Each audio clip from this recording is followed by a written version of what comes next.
It's my favorite gym hat because not only does it have the sweatband on the inside, but it came from Maui. That's what this says. It'll say Mavi, with the two chronic leaves stuck right on the map. That's the reason why I bought it. No, but for real, I got this in Maui 2 years ago when me and my family went out there. I apologize. Actually, last year, 2016, felt like 2 years ago. And we went back out there because my wife and we got married there on Kaanapali Beach, right on the beach. Beautiful. And we went out there last year as kind of more or less to reminisce and to spend the time out there with the family, and it was a great time, great year as well. And in my industry, the years changed, so it's, unless you're hustling, unless you're real good at your job, your income was going to change this year. And so in realizing that, we try to make it a point to do a annual summer trip, and usually around 4th of July we'll go to San Diego, because San Diego has an amazing fireworks show, and I got kids and I love fireworks. I'm a kid at heart. Anyway, long story short is, even though we couldn't go to Maui or Hawaii again like some of our friends, we instead we opted to keep it local, and probably spent maybe about half of the cost it would have spent to spend 2 weeks out in Maui. We exchange it and spend about 2 weeks out in San Diego, a resort and family resorts, different spots and different locations. But my point is this, is that I could be bummed at that. I could be totally just dwelling on, well, why is the income gotta change? How come I can't go to Maui? But I'm not, and I'm not saying that I'm better than you or I'm on my Confucius shit. I'm not saying I'm cool or anything like that. What I'm saying is that I acknowledge and I respect the game so much so that I planned ahead and I stacked money within my account, stacked reserves for a rainy day, because I'm in sales, you may be in sales, you understand that income, it can climb out, it can hit a peak, and it can feel real good and give you a boost of confidence that just makes you believe that income will be like that forever. And honestly, it's not. When the times are good are the best times to actually stay frugal. I know, weird, right? But human nature is that your income jumps, so do your expenses, so do your taste, right? You no longer want, clothes from fucking Miller's Outpost or Anchor Blue. You're now shot. You went from Marshalls to fucking Bloomingdale's. You know what I mean? You shifted. And that's okay. I'm not saying nothing's wrong with that. Please believe I went from Dickies to Spiffy too. And where I'm getting at though is that when the market shifts or your income, dips, you have to have a plan. You have to have some sort of nest egg, some sort of reserves, or your entire lifestyle changes so severe without conditioning yourself that it will be a shock to you. This shock, because your income changes, your surroundings changes, your taste changes. You can no longer, shop at Bloomingdale. Instead, you're right back at Ross. You get what I'm saying? Or you're at Kohl's and shit. And you're walking around with your head down, just kind of upset, just like that you got to be in there, like you're too good for it. And you got to get your mind right, knowing that, number one, don't be too proud. Please believe everyone goes through their struggle. It's not like you're the only one. Number two is, don't give a fuck about what anyone thinks, as long as you're eating, as long as you and your family are straight, you are good, you got a fucking roof over your head, you got lights on, you got, you have the luxuries that we would take for granted, but you get someone else in a third world and they'll think they're in fucking heaven. Do you get what I'm saying? And if you do have to downgrade, or if you can't make the fucking Bali trip, or you can't go to Maui this year, but instead you got to go, to the next town over, but it's still a decent spot, just be proud you got the fucking option to go over to a decent spot. There are a lot of people that are grinding it out. A lot of people in construction sweating their fucking ass off that don't make half the shit that you do.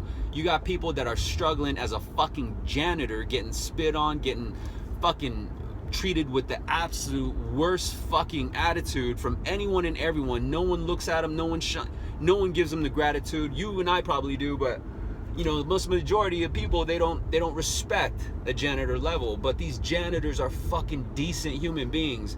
And you got, it's like, at the end of the day, they wish they had what you got, right? And so that's where I'm getting at, is that instead of sulking or frowning if you do have to go down or down a level, or maybe, you know, downsize or change your spending habits. Like, you got to tell the homies, like, oh man, I can't go out this weekend, you know, only got enough for 1 weekend a month. Hey, just focus on your hustle. If you want the freedom, if you want to keep your budget at that height, then just put in the extra work. But if you're not ready to put in that extra work, if you're not ready to be up at 4 a.m. and go to bed at 11 p.m. just grinding and working your fucking face off in order to afford that lifestyle and that privilege, you can't fucking cry about it when it's gone, right? But if you want that type of lifestyle, if you want that financial freedom, you best believe that you have to back up those goals or that mindset with the action and execute whatever the fuck you need to do in order to reach that level. That shit don't come for free. Does that make sense? And so, you know, I apologize for the curse words on these vlogs. I'm gonna drop some fucking F-bombs when I feel passionate to get my point across. But if you can get past that and you're not too bougie to be like, oh, this guy's cursing, I'm a fucking grown man. I'm gonna curse if I want to, but if you don't listen to the message of this video, you're gonna miss the lesson. And the lesson, I believe, or I firmly believe, that it's something that you really need to come to realization with, especially for the younger crowd, or especially for anyone in sales, is that in order to avoid that type of budget shock, or in order to avoid that change of appearance and change of life, it's always best to operate under complete confidence. And you're gonna have confidence if you are financially fit. If you are, you know, if you have 12 months of reserves in a bank account that's just liquid, ready at all times. If you got 6 figures just liquid in assets, 401k or whatever, in the bank, in the checking, savings, however you want to look at it, you just got that. Versus being check to check and, oh shit, if I don't make fucking 10 grand this month, then I'm gonna be in the fucking shitter, or I'm going to have to dip into savings. It means you're living too far beyond your means, you know? And believe me, I've been through it. I went through it already when the market collapsed back in 2008. I was 26 years old and I had 2 houses. I had 2 cars, and my monthly budget was at about $18,000. It's because I was just young and dumb. I thought that income would never stop. I remember the adults would tell me, like, hey man, go buy gold, go buy gold. I think gold was like fucking $8 an ounce at that time. Now it's like fucking a gajillion dollars an ounce. I'm like, fuck, why didn't I just listen to them? You know, but living fast and living young, you're not thinking that far ahead. And I guess I just wasn't ready. So I'm hoping that you find this video and you find this episode, and I'm able to, you know, give you some insight, or at least kind of condition you so that you can take the step in the right direction. You know, the money might be good right now in your line of work or in your industry, or it could have been good over the last 12 months, but you got to recognize the signs. And so, you know, if it looks like business is going to dip and your income's not going to be as strong as it was over the last 6 or 12 months, and you got to make the right changes, boo-boo. You have to, you know, make sure that you got more coming in versus going out. You got to make sure that not only is your expenses covered, but you also have enough to put 10% of your gross away. And you should be doing that anyway, because if you're earning more than 6 figures, you need as much tax write-off as possible, especially here in California. Man, they just love to tax you.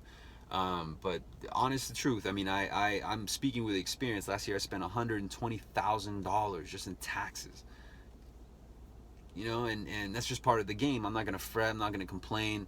It's part of the game. And as long as I'm a W-2 employee, I understand that I just have to play the game. So instead of sulking and pointing fingers and fucking holding a picket sign in front of my house saying, you know, fuck the IRS, I'm just gonna adapt. I'm gonna adapt and make sure I make better moves going in the next year. I'm going to adapt and use my CPA or my accountant as kind of a mentor, kind of like what you're doing here, is you're using, you know, a sales coach or sales mentor to guide you through the, you know, guide you to avoid you away from the pitfalls and avoid any type of pain that you can meet along the way in building your career.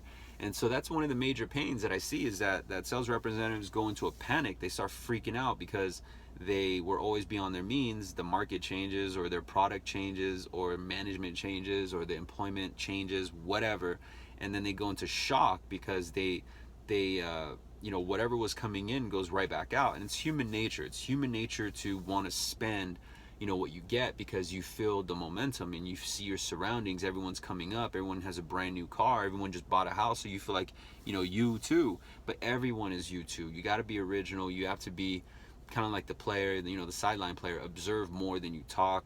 You know, watch more than you follow, if that makes sense. And definitely 100% must, absolutely guaranteed, best tip of the motherfucking day: follow Sales Remastered on Facebook, Instagram, YouTube.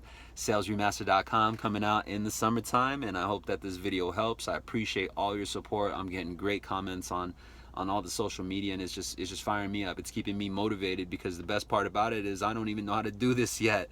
So as I improve, as I get better, as I get more skilled in front of the camera, the content game is just going to be strong.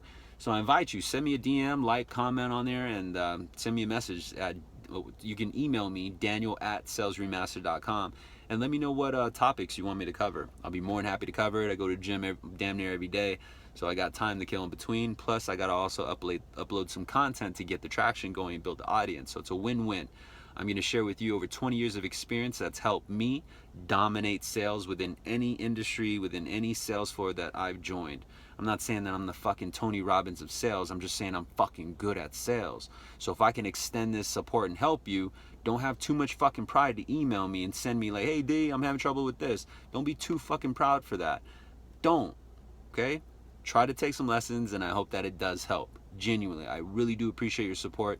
If this is your first time, I hope you hit the subscribe button. For all my followers and all my friends and all my subscribers currently right now, I appreciate you. I do this for you. Your hustle motivates me, and you inspire me. Thank you.